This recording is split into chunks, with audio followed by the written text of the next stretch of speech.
No matter the activity or location, as long as it promises to be adventurous and fun, we are up for it. Once again, we were determined to step out of our comfort zones and explore unfamiliar horizons, this time on a gravel bike. With no clue about what awaited us these next 2 days, we began packing our bikes, a task that quickly turned into a puzzle due to our tendency to overpack. As nerves crawled in, doubts arose. What if this challenge exceeded our capabilities? Do we have enough water and food with us? Could the weight of these bikes be too much to handle? And I guess it's time to get serious right now. In the face of uncertainty, there was only one choice: surrender to the adventure and embrace the unknown.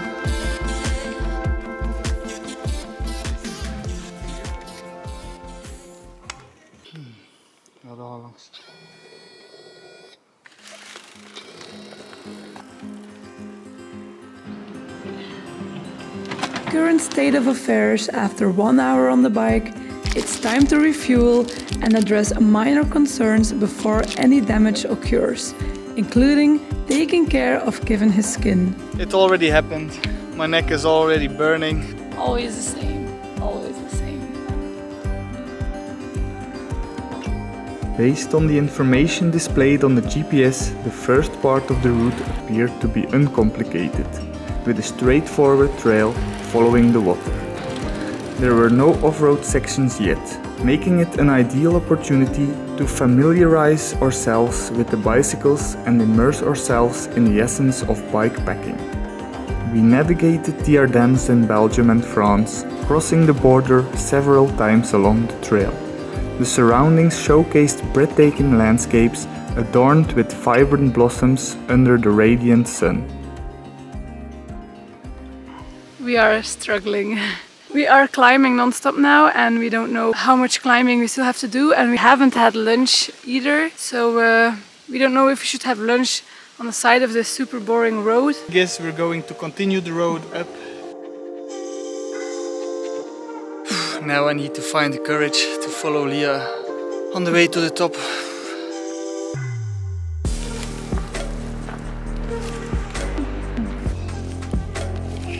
Maybe it wasn't wise to skip a meal before tackling the toughest climb of the day, but we consider it even more foolish to simply eat by the roadside.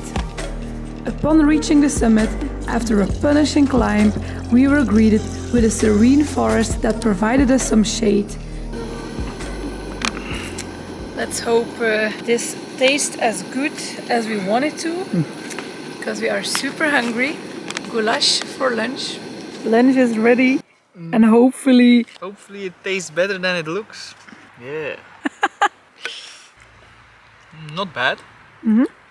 This is some good shit. Probably because we died on the way up and we are so hungry, but With our bellies refilled, we discovered a small town supermarket to purchase water. Now we're all set for the real deal, our first gravel tracks, the part we were most excited about.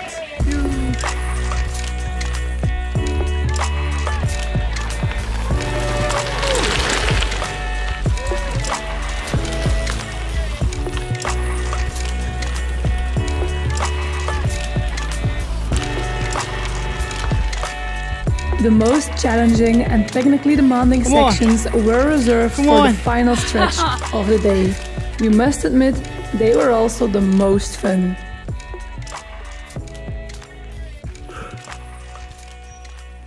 Oh, here we go, last 5 kilometers. It's a hell of a road.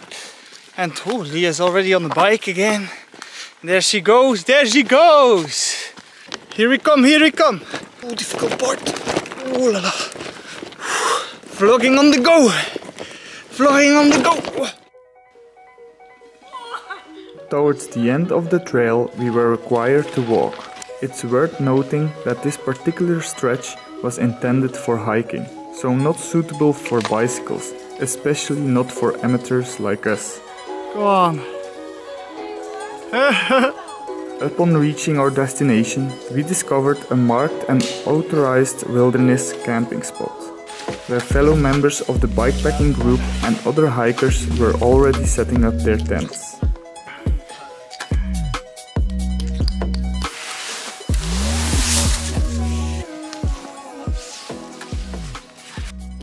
Current state of affair the next morning.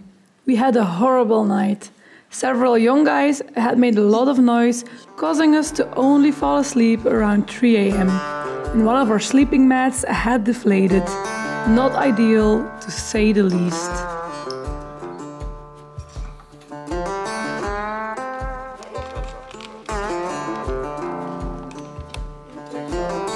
Breakfast revived our spirits, and we were eager to hop back on our bikes. Until we actually had to get back on them. Damn, we had clearly underestimated the saddle soreness.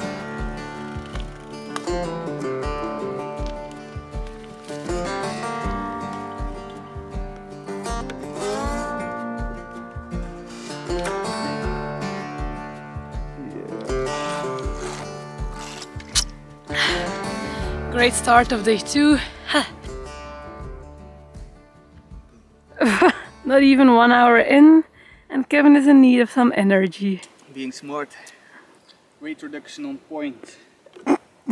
Like 50 grams. From my bicycle, by the way, Kevin. Come on!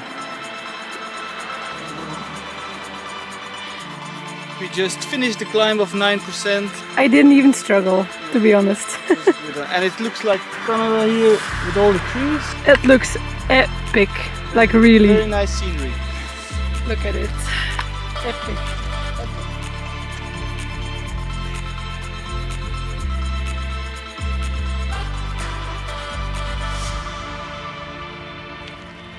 Let's go.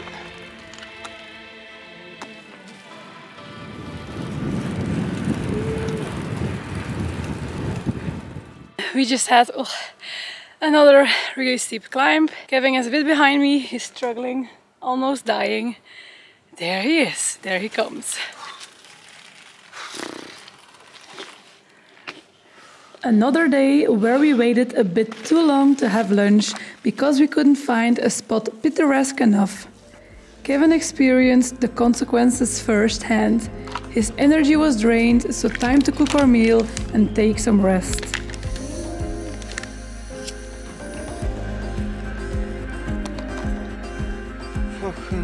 Smells freaking delicious. Yes.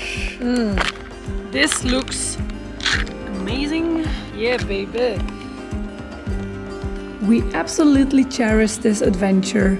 With nothing else to worry about except for ourselves, our GPS-guided map and our bikes, we experienced a carefree sense of freedom which we truly adore. This is what adventure is all about, feeling alive and truly living in the moment. And that's exactly what we've been doing over the past 2 days. No expectations, no appointments, no rush, no hustle. Come on. Come. Come. Come. What do you feel? What do you feel? I need water. Oh my god.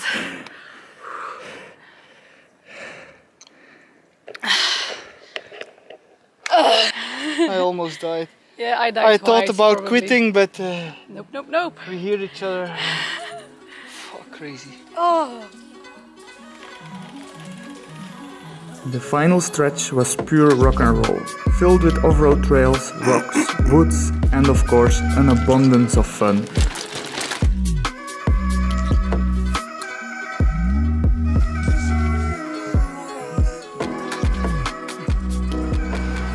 Almost there. It was time to celebrate. We already did almost 120 kilometers this weekend. Well deserved. Dude.